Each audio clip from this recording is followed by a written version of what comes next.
నమస్తే welcome to ANN news. నేను మీ అంకిత. హైదరాబాద్ లో ఎంతగా హల్చల్ చేసేసిందో మనందరికీ తెలిసిన విషయమే. సో మరి రియల్ ఎస్టేట్ పైన హైడ్రా ఎఫెక్ట్ ఎంత వరకు పడింది, మరి హైడ్రా వలన చూసుకుంటే రియల్ ఎస్టేట్ బాగా తగ్గింది అని చాలా వరకు వినిపిస్తుంది. మరి అసలు ఇది నిజమా లేకుంటే ఏంటి అన్న విషయాల్ని డిస్కస్ చేయడానికి నాతో పాటు real estate expert Sanjay Nayak ఉన్నారు. ఆయన అడిగి మరిన్ని విషయాలు తెలుసుకుందాం. హాయ్ సంజయ్ గారు. Hi madam. ఇప్పుడు చూసుకుంటే హైదరాబాద్ లో హైడ్రా అనేది అసలు గత కొన్ని రోజులుగా ఎంతగా హల్చల్ చేసింది, హాట్ టాపిక్ అయిపోయింది. ఇండియా వైజ్ చూసుకుంటే ఎక్కడ చూసినా హైడ్రా గురించే మాట్లాడుకున్నారు. మరి రియల్ ఎస్టేట్ కి హైడ్రా వలన ఏదైనా ఎఫెక్ట్ అయిందా? మరి రియల్ ఎస్టేట్ పడిపోయిందని కూడా చాలా మంది అంటున్నారు. సో అసలు ధరలు ఎట్లా ఉన్నాయి, నిజంగానే పడిందా? సో మీరు అన్నట్టుగానే హైడ్రా అనేది ఒక హాట్ టాపిక్ అయిపోయింది ఇప్పుడు హైదరాబాద్ మొత్తంలో.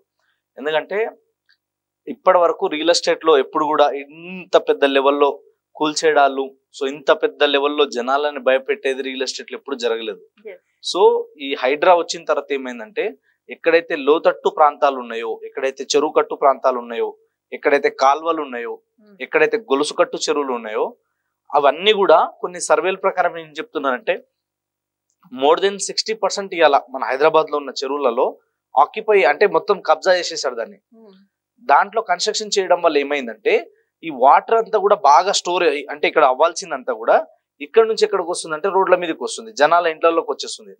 సో దీని వల్ల ఏమైందంటే హైదరాబాద్ లో రానున్న రోజుల్లో వాటర్ కి ఇబ్బంది అవుతుంది, రానున్న రోజుల్లో ఈ అట్మాస్ఫియర్ అంతా కూడా దెబ్బతింటది అని చెప్పేసి గవర్నమెంట్ ఏం ప్లాన్ చేసిందంటే, ఎక్కడైతే చెరువులు ఉంటాయో, ఎక్కడైతే కాల్వలు ఉంటాయో, ఎక్కడైతే కుంటలు ఉంటాయో వీటిని సేవ్ చేయాలని చెప్పేసి ఇప్పుడు నుంచి కాదు, అది గతంలో నుంచి కూడా ఉంది. సో ఇప్పుడు కొత్తగా వచ్చిన పేరే హైడ్రా అనేది. సో ఇప్పుడు ఏమైందంటే హైడ్రా వచ్చిన తర్వాత ఏవైతే కొన్ని కట్టడాలు కూల్చేసిన తర్వాత జనాలకు ఒక భయం స్టార్ట్ అయింది. ప్రతి ఒక్కరు కూడా ఇలా యావరేజ్ గా మాకు 50 నుంచి 100 కాల్స్ వస్తాయి ఎవ్రీడే. అందులో అడిగే ఫస్ట్ క్వశ్చన్ ఒకటి, సార్ మేము ఒక ల్యాండ్ కొన్నాము సార్, మాది ఒక ప్రాపర్టీ ఉంది సార్, మాది ఒక ఇల్లు ఉంది, ఇక్కడ నుంచి దగ్గరలో ఒక చెరువు ఉంది, మాది FTL లో ఉందా లేదా ఎట్లా తెలుసుకోవాలి, అది నిజంగా FTL లో ఉందా, బఫర్ జోన్ లో ఉందా, ఏమైనా ఇబ్బంది అవుతుందా అని. ఇక్కడ మనం తెలుసుకోవాల్సింది ఏంటంటే FTL బఫర్ జోన్ అనేది ఇవాళ వచ్చింది కాదు, అది చాలా సంవత్సరాల నుంచి ఉంది. నాట్ ఓన్లీ హైదరాబాద్, అది ఎక్కడైనా వర్తిస్తుంది, FTL కానీ బఫర్ జోన్ కానీ. సో దీంట్లో ఏంటంటే నీళ్లు బాగా వచ్చినప్పుడు ఈ చెరువు నిండింది అనుకోండి, నిండిన తర్వాత ఎక్కడ దాకా వెళ్తుంది, ఏ లిమిట్ వరకు నిండుతుంది, ఇదంతా కూడా FTL ఫుల్ ట్యాంక్ లెవెల్ అంటారు దీన్ని. ఆ దాటిన తర్వాత కూడా మినిమం ఒక 9 మీటర్స్ 30 మీటర్ డిస్టెన్స్ లో ఆ తర్వాతనే కట్టాలి, దానికి ముందు కట్టొద్దు. ఒకవేళ కొందరిది ఎలా ఉంటదంటే ఈ FTL లెవెల్ అయిపోయిన తర్వాత ఏదైతే బఫర్ జోన్స్ ఉంటాయో అక్కడ కూడా కొంతమంది పట్టా ల్యాండ్స్ ఉంటాయి. ఒకవేళ పట్టా ల్యాండ్ ఉన్నా as per the government rule ఏంటంటే ఆ ఏరియాలో అగ్రికల్చర్ కి తప్ప కన్స్ట్రక్షన్ కి పర్మిషన్ ఉండదు. కానీ చాలా మంది గతంలో ఏం చేశారంటే తెలిసి తెలవక కన్స్ట్రక్షన్లు చేయడం. ఇంకొకటి ఏంటంటే కొందరు చేసిన మిస్టేక్స్ వల్ల అక్కడ ఆల్రెడీ కన్స్ట్రక్షన్ చేయడం వల్ల ఏమైపోయిందంటే అదంతా కూడా దగ్గర కట్టేసుకోవడం అయిపోయింది అనమాట, ఇల్లులన్నీ కూడా. దాని వల్ల దెబ్బతిన్నది మొత్తం అంతా కూడా. సో అందుకని చెప్పేసి గవర్నమెంట్ ఏం చెప్పారంటే, ఇప్పుడు ఆల్రెడీ మనం ఏదైతే కొన్ని కూల్చేసారు, ఇప్పుడు నెక్స్ట్ కొత్తగా ఏమంటున్నారంటే ఆల్రెడీ ఉన్న ఇల్లులను కూల్చము, ఏవైతే ఇప్పుడు కొత్తగా కడుతున్నారో, ఏవైతే ఇప్పుడు కొత్తగా ఆక్రమిస్తున్నారో వాటిని కూలగొడతామని చెప్పడం వల్ల ఇప్పుడు మళ్ళీ ఏంటంటే హైడ్రా అనేది చాలా హాట్ టాపిక్ అయిపోయింది. మళ్ళీ ఏమవుతుందో ఏమో అన్నసరికి. సో దీని వల్ల ఏంటంటే కొన్ని ప్లస్లు ఉన్నాయి, కొన్ని మైనస్లు ఉన్నాయి. సో దీంతో పాటు ఏంటంటే ఇది రావడం వల్ల ఏమైందంటే జనాలు ఇన్వెస్ట్మెంట్ చేయాలనుకున్న వాళ్ళు వెయిట్ అండ్ వాచ్, ఆగుదాం 4 రోజులు మళ్ళీ ఏమవుతుంది. ఎందుకంటే సడన్ గా ఏమైందంటే మనం 2014లో గవర్నమెంట్ ఎప్పుడైతే ఫామ్ అయిందో మనకి తెలంగాణ విడిపోయిన తర్వాత రియల్ ఎస్టేట్ పడిపోతుంది అన్నారు. కానీ రియల్ ఎస్టేట్ మళ్ళీ పికప్ అయింది. మళ్ళీ తర్వాత నెక్స్ట్ ఏమైంది, నేషనల్ లెవెల్లో నోట్ బంద్ అయిపోయింది, అవునా కదా. సో అప్పుడు ఏమైంది, మళ్ళీ రియల్ ఎస్టేట్ డమాల్. ఎందుకంటే రియల్ ఎస్టేట్ లో క్యాష్ ట్రాన్సాక్షన్ ఎక్కువ ఉంటుంది. సో డబ్బు అయిపోయింది. నెక్స్ట్ వచ్చేసి తెలంగాణ డివైడ్ అయిపోయింది.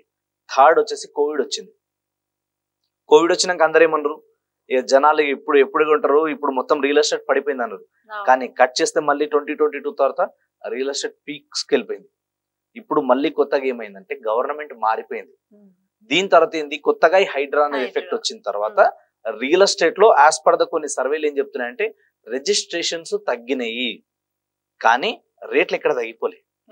రిజిస్ట్రేషన్ తగ్గినాయి, మార్కెట్ స్లో డౌన్ అంటారు దీన్ని, గో డౌన్ కాదు స్లో డౌన్. ఇది అంతే, సో ఎప్పుడైనా ఇలాంటి గవర్నమెంట్ చేంజ్ అయినప్పుడు కానీ, ఎలక్షన్ మూవ్మెంట్ వచ్చినప్పుడు కానీ, గవర్నమెంట్ ఏమైనా ఇలాంటి డెసిషన్ తీసుకున్నప్పుడు 4 రోజులు మార్కెట్ కొంచెం స్లోగా ఉంటది, మళ్ళీ పికప్ అవుతుంది. ఇప్పుడు లాస్ట్ 1 year నుంచి తీసుకుంటే ఎక్కడ కూడా పెద్దగా భారీగా రేట్లు పెరగలేవు. ఎందుకు పెరగలేదంటే గవర్నమెంట్ మారిపోవడం. సో వీళ్ళు తీసుకున్న డెసిషన్స్ ఏ విధంగా ఉంటాయి, వీళ్ళు ఏమేమి ప్లాన్ చేస్తారన్నది కూడా చూస్తారు జనాలు. దానికి వచ్చే పీరియడే నియర్లీ 6 months to 1 year ఉంటది. ఆ తర్వాత ఏంది, ఇప్పుడు కొత్త గవర్నమెంట్ వచ్చిన తర్వాత పాత గవర్నమెంట్ ని మనం చూసినాం. కొత్త గవర్నమెంట్ రూల్స్ ఏముంటాయి, రెగ్యులేషన్స్ ఏముంటాయి అన్నది చూద్దాం అనే టైంలో ఎక్కువ మంది జనాలు ఉంటారు. కాబట్టి first 6 months, next 6 months common గా న్యాచురల్ గా ఎక్కడైనా స్లో ఉంటది. మళ్ళీ నేను చెప్తున్నా కదా 25 తర్వాత రియల్ ఎస్టేట్ మళ్ళీ పీక్స్ కి వెళ్తుంది. సో అయితే ఇప్పుడు మీరు మార్కెట్ స్లో డౌన్ అయింది అని చెప్తున్నారు కదా, సో ఇలాంటి టైంలో ఇన్వెస్ట్ చేయొచ్చా? 100% ఇలాంటి టైంలోనే కొనాలి. నేను ప్రతిసారి చెప్తా, మళ్ళీ చెప్తున్నా, రియల్ ఎస్టేట్ లో ఒక బండ గుర్తు, గుడ్డి గుర్తు అనుకోండి. ఎప్పుడు బాగా పెట్టుబడి పెట్టాలంటే మార్కెట్ చల్లగా ఉన్నప్పుడే కొనాలి. డిమాండ్ సప్లై కదా. సో ఎప్పుడైనా సరే సప్లై తక్కువ ఉన్నప్పుడే డిమాండ్ ఎక్కువ ఉంటుంది. ఎప్పుడైతే సప్లై ఎక్కువ ఉంటుందో అప్పుడు డిమాండ్ తక్కువ ఉంటుంది. అంటే ఇప్పుడు ఏంటంటే మార్కెట్ లో చాలా మంది ప్రాజెక్ట్స్ చేస్తారు, అందరూ లోన్లు తెచ్చుకుని అక్కడ నుంచి ఇక్కడ నుంచి అమౌంట్ సెట్ చేసి పెడతారు. సో దీని వల్ల ఏమవుతుందంటే బ్లాక్ అయినట్టు అయితే అమౌంట్ అంతా. అప్పుడు బిల్డర్స్ కానీ డెవలపర్స్ కానీ ఏం చేస్తారు, ₹2 ప్రాఫిట్ వచ్చే దగ్గర రూపాయి వచ్చినా చాలా అనుకొని తీసేస్తారు. అలాంటి టైంలో మనకి నెగోషియేషన్ చేయడానికి కానీ, బార్గెన్ చేయడానికి కానీ ఆప్షన్స్ ఎక్కువ ఉంటాయి. అదే విధంగా ఇంకోటి ఏంటంటే మనకి తక్కువ ప్రైస్ లో రావడానికి ఛాన్సెస్ ఉంటాయి. మనం కొనాలి అన్నప్పుడు ఏం చేయాలంటే ఎప్పుడు ఇన్వెస్ట్మెంట్ చేయాలంటే మార్కెట్స్ లో ఉన్నప్పుడే కొనాలి. కానీ అమ్మాలి అనుకున్నప్పుడు మార్కెట్ పీక్స్ లో ఉన్నప్పుడు అమ్మాలి. అంటే భూమి ఉన్నప్పుడు అమ్మాలి, భూమి లేనప్పుడు కొనాలి. కాబట్టి మీరు ఇన్వెస్ట్మెంట్ పాయింట్ ఆఫ్ వ్యూలో ఉంటే గనక ఖచ్చితంగా మార్కెట్ స్లో డౌన్ ఉన్నప్పుడే ఎక్కువ మంది ఇన్వెస్ట్మెంట్ చేస్తే మార్కెట్ పికప్ అయినప్పుడు మంచి ప్రాఫిట్ తీసుకోవచ్చు అనమాట. ఈ టైంలో ఎవరైతే ఇన్వెస్ట్మెంట్ చేసిన వాళ్ళు ఉంటారో, మళ్ళీ చెప్తున్నా, గతంలో 10 సంవత్సరాల ముందు ఇన్వెస్ట్మెంట్ చేసిన వాళ్ళకంటే 2024లో ఇన్వెస్ట్మెంట్ చేసిన వాళ్ళు 30 తర్వాత అద్భుతమైన ఫ్రూట్స్ ఎంజాయ్ చేయొచ్చు. ఓకే, సో అంటే ఇప్పుడు రియల్ ఎస్టేట్ పడిపోయింది అన్నట్టే అనుకోవాలి కదా. రియల్ ఎస్టేట్ పడిపోవడం అంటే ఏంటి అంటే రేట్స్ తగ్గడం.